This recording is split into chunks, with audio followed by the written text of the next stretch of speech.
Me llamo Rubén. Y esta es la historia de cómo, por complacer a la persona equivocada, estuve a punto de perder mi alma. Cuando conocí a Mónica, era todo lo que muchos hombres sueñan: elegante, segura, poderosa.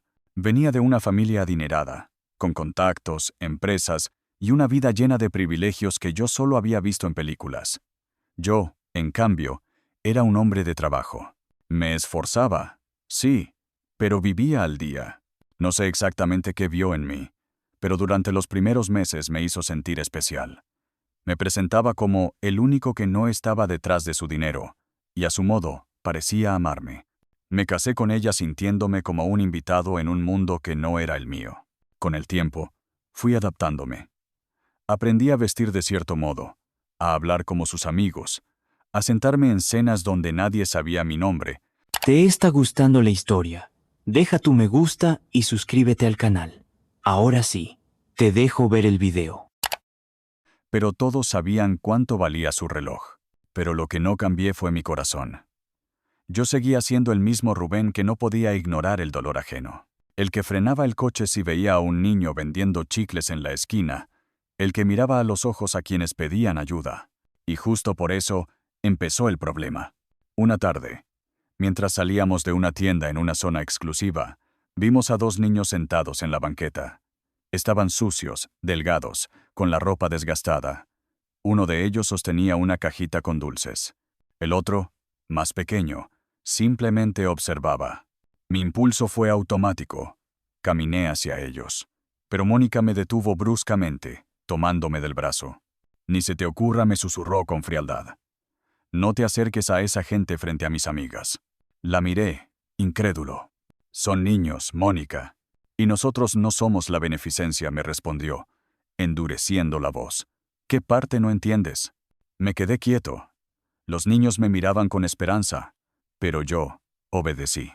Y esa decisión, ese instante cobarde, me seguiría por años. Esa noche no pude dormir.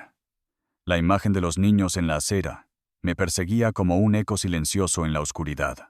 Uno de ellos me había sonreído antes de que yo diera media vuelta, como si aún creyera que alguien iba a tenderle la mano. Pero yo no lo hice. Miré al suelo y seguí caminando detrás de Mónica como si no los hubiera visto. Intenté hablarlo con ella, pero su reacción fue tajante. ¿De verdad vas a hacer drama por dos mocosos callejeros?, me dijo, sin levantar la vista de su copa de vino. No son mocosos, Mónica. Son niños. Y estaban solos, hambrientos. Rubén, si quieres jugar al buen samaritano, hazlo sin mi apellido. No voy a permitir que nuestra imagen se manche, porque tú no sabes comportarte en público. La conversación terminó ahí. O mejor dicho, se estrelló contra su orgullo. Durante los días siguientes, no pude evitar buscar con la mirada a esos niños cada vez que pasábamos por la misma calle. Pero no los volví a ver. Algo dentro de mí empezaba a crujir, como si la voz de mi conciencia empezara a gritar más fuerte que la comodidad de mi vida actual. Yo no venía de la riqueza. Crecí en un barrio donde todos compartíamos lo poco que teníamos. Mi madre siempre decía, no importa cuánto hay en la mesa, si hay espacio en el corazón, siempre hay espacio para uno más. Pero al lado de Mónica, esa frase parecía una antigüedad sin valor. Un fin de semana fuimos a una cena de gala. Todo era lujo, discursos, donaciones públicas que servían más para alimentar egos que bocas. Mónica sonreía con cada flash de cámara. Y yo solo pensaba en los niños de la calle. En por qué nadie hablaba de ellos en lugares como ese. Esa noche, mientras me quitaba el traje frente al espejo, me pregunté quién era yo ahora. Y la respuesta me dolió. Era un hombre que había callado su corazón por miedo a incomodar. Los días pasaban, y la inquietud no me soltaba. Cada vez que veía a un niño vendiendo algo en la calle, sentía una punzada. Una mezcla de vergüenza y remordimiento. Ya no era solo por los dos pequeños que había ignorado, era por lo que me estaba convirtiendo. Una tarde, mientras salía del banco, los vi otra vez. Estaban en la misma esquina. El mayor, con la cajita ahora rota, intentaba ofrecer dulces a los autos que pasaban. El pequeño ya no observaba con esperanza, sino con resignación. Sus ojos se veían apagados, como si ya supiera que nadie iba a detenerse. Esta vez, no lo pensé. Caminé hacia ellos con decisión. El mayor me reconoció de inmediato. «Usted es el señor de la señora elegante, ¿verdad?». Me detuve. No supe qué responder. Asentí lentamente. «¿Quiere unos dulces?». «Son 5 por 10 pesos», dijo, mostrándome con orgullo su mercancía. Aunque solo quedaban 3 en la caja. Saqué mi cartera y les compré todo. Luego me agaché para estar a su altura. «¿Dónde están sus papás?». «Mi mamá se enfermó. Está en el albergue, pero no pueden entrar niños. Así que nos quedamos aquí, mientras ella se mejora». Tragué saliva. Quise abrazarlos, llevarlos conmigo, hacer algo. Pero también sabía que cualquier movimiento impulsivo podía asustarlos. En ese instante, sentí una mano en mi hombro. Era Mónica. «¿Qué estás haciendo?», preguntó con frialdad. Hablando con ellos, respondí. «¿Otra vez? ¿No entiendes que esto nos hace ver mal?». «¿Ver mal ante quién, Mónica?», dije en voz baja, pero firme. «¿Ante la gente que no sabe lo que es tener hambre?». Su mirada se endureció. «Sube al auto. Ahora». Miré a los niños. El mayor bajó la mirada, como si ya supiera cómo terminaba esa historia. El pequeño aún me miraba, esperando algo distinto. Y por primera vez, no obedecí. Me giré hacia Mónica y le dije algo que nunca había tenido el valor de pronunciar. «Si ayudar a un niño nos hace ver mal, entonces prefiero que me vean como un hombre decente y no como un adorno detrás de tu dinero». Ella parpadeó, confundida por mis palabras. No estaba acostumbrada a que le llevaran la contraria, mucho menos yo, pero ya no podía seguir fingiendo. Algo dentro de mí había despertado.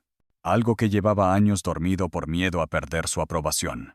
Mónica se cruzó de brazos y bajó el tono de voz. «Rubén, no arruines esto. ¿Sabes cuánto nos costó construir esta imagen? Las invitaciones, los círculos sociales, nuestras inversiones, ¿y cuánto cuesta mirar a un niño a los ojos y tratarlo como ser humano?». La interrumpí.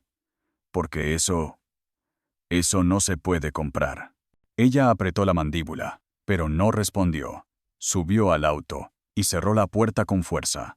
Me dejó ahí, parado en medio de la calle, con los niños aún a mi lado. Me volví hacia ellos. «¿Tienen hambre?». Asintieron sin decir palabra. Caminamos hacia una fondita cercana y les pedí 2 platos calientes. Mientras comían, me contaron más sobre su vida. Su madre había trabajado como empleada doméstica, pero una enfermedad repentina la dejó sin fuerzas y nadie quiso ayudarla. Desde entonces, los niños sobrevivían vendiendo dulces y durmiendo donde podían. Esa noche no regresé a casa, no por orgullo, sino porque sabía que algo había cambiado y ya no había marcha atrás. Llamé a un amigo que trabajaba en una organización de apoyo infantil. Le expliqué todo. Me dijo que podían intervenir, pero necesitaban información. Les di cada detalle. Incluso me ofrecía acompañar a los niños al refugio más cercano. Verónica, la madre, estaba en una clínica gratuita. Cuando la vi, su rostro reflejaba más preocupación por sus hijos que por su estado de salud. «¿Usted los ayudó?», me preguntó, con voz débil. «No. Ellos me ayudaron a mí», respondí. Y lo dije con el corazón. Llevamos a Verónica y a sus hijos a un centro de apoyo familiar, donde recibieron atención médica, comida y por fin un lugar digno donde dormir. Me ofrecía cubrir algunos gastos mientras se organizaba todo. No lo hice por caridad, lo hice por justicia. Porque si yo tenía los medios, ¿por qué no usarlos para algo que sí tuviera valor? Los niños me abrazaron antes de despedirse. El menor me susurró al oído: «Gracias por no hacernos invisibles». Esa frase me atravesó. Porque esa era exactamente la herida. Vivir en un mundo que decide quién merece ser visto y quién no. Cuando regresé a casa esa noche, Mónica me esperaba sentada en el sofá, con una copa de vino en la mano. Ni siquiera me preguntó dónde había estado. Solo dijo: «¿Ya acabaste con tu teatro de mártir?». La miré con una tristeza que no supe esconder. «No es teatro, Mónica. Es vida real. De esa que no aparece en las revistas, pero que define quién eres cuando nadie te ve. No puedes cambiar el mundo, Rubén. Tal vez no. Pero sí puedo decidir en qué clase de mundo quiero vivir». Ella se quedó en silencio. Por primera vez, sentí que hablábamos dos idiomas completamente distintos. Yo ya no encajaba en su mundo, y ella jamás había querido entrar en el mío. Al día siguiente, recogí algunas cosas y me fui. Sin drama, sin gritos, sin reclamos. Solo con la certeza de que había recuperado algo más importante que una casa lujosa: mi voz. Pasaron semanas. Seguía en contacto con los niños y su madre. Poco a poco, ella mejoró. Encontró un trabajo modesto y comenzó a levantar cabeza. Yo, por mi parte, comencé de nuevo. Nada de trajes caros, nada de cenas elegantes. Solo un pequeño apartamento, una agenda de clientes fieles y una paz interior que no tenía precio. Hasta que un día, mientras caminaba por la calle, escuché una vocecita detrás de mí. Don Rubén, era el menor de los niños, corriendo hacia mí con una sonrisa enorme. ¿Nos acompaña a ver nuestro nuevo hogar? Y sin pensarlo, dije que sí. La casa era pequeña, sencilla, pero llena de vida. Las paredes aún olían a pintura fresca. Había una bicicleta usada apoyada en la entrada y dibujos infantiles pegados en la nevera. Verónica me recibió con una sonrisa distinta, más tranquila. Ya no tenía la sombra de la desesperación en los ojos. Gracias por creer que valíamos algo más que lástima, me dijo. No era cuestión de creer, era cuestión de ver. Nos sentamos todos en la pequeña sala.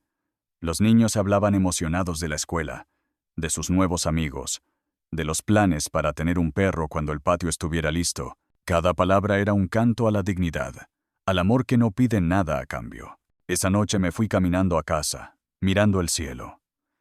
Recordé la primera vez que los vi en aquella banqueta, y cómo estuve a punto de ignorarlos por complacer a alguien que me pedía que apagara mi humanidad. Pensé en Mónica. No volví a saber mucho de ella. Escuché que viajó a Europa, que asistía a eventos y que su imagen seguía intacta. Pero también su soledad. Porque cuando tu mundo está hecho solo de apariencias, todo lo real te incomoda. Un mes después, Verónica me invitó al cumpleaños del menor. Había globos, una piñata y una torta hecha en casa. Me senté junto a ellos, viendo cómo los niños reían sin miedo. En un momento, el mayor me entregó un dibujo. Era una escena de 3 personas de la mano. Él, su hermanito y yo. Encima, un título, en letras torcidas. Gracias por vernos. Lo miré y no pude hablar. Solo asentí, con un nudo en la garganta. Porque a veces, cambiar el mundo empieza con ver a alguien a los ojos. Con decir, te veo, te reconozco, importas. No hice nada extraordinario. Solo no volví a ignorar lo que el corazón me gritaba. Y eso, al final, hizo toda la diferencia. Los días se volvieron semanas, y las semanas en meses. Me convertí en una figura constante en la vida de esos niños. No porque alguien me lo pidiera, sino porque así lo sentía. Llevaba a Nicolás al médico cuando Verónica no podía salir del trabajo. Ayudaba a preparar tareas. Y los domingos, a veces cocinábamos todos juntos. No éramos una familia tradicional, pero había más amor ahí que en cualquier mansión que yo hubiera pisado. Verónica encontró un segundo empleo, y aunque estaba agotada, jamás perdió la sonrisa. Me decía que después de tanta oscuridad, por fin empezaba a haber luz.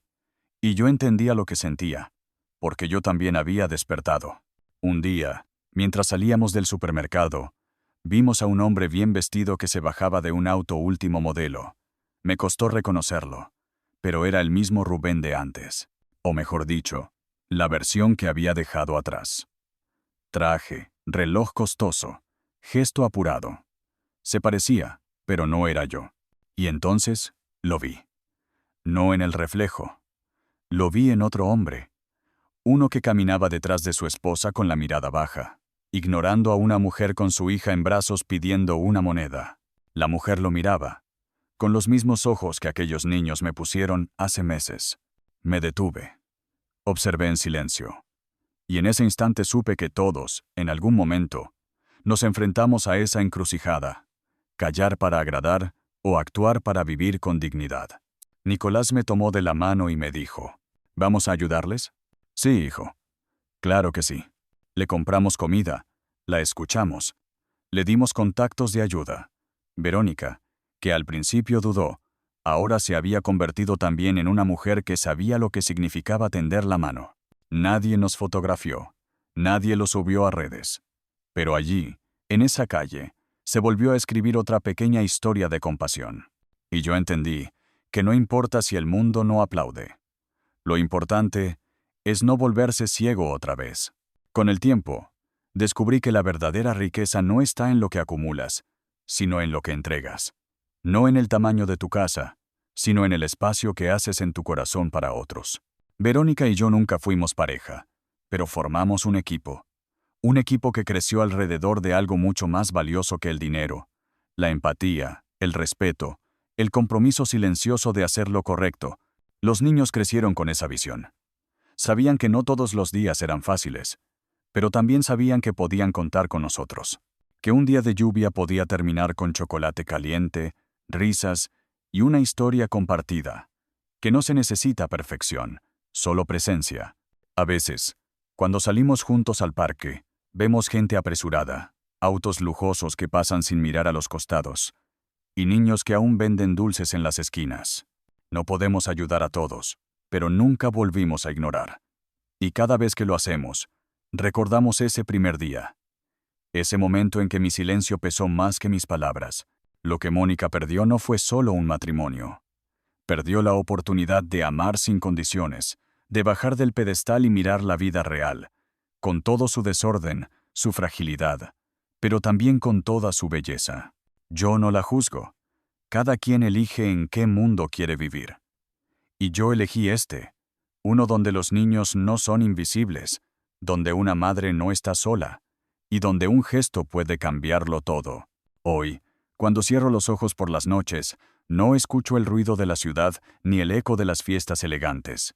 Escucho una vocecita que un día me dijo: gracias por no hacernos invisibles.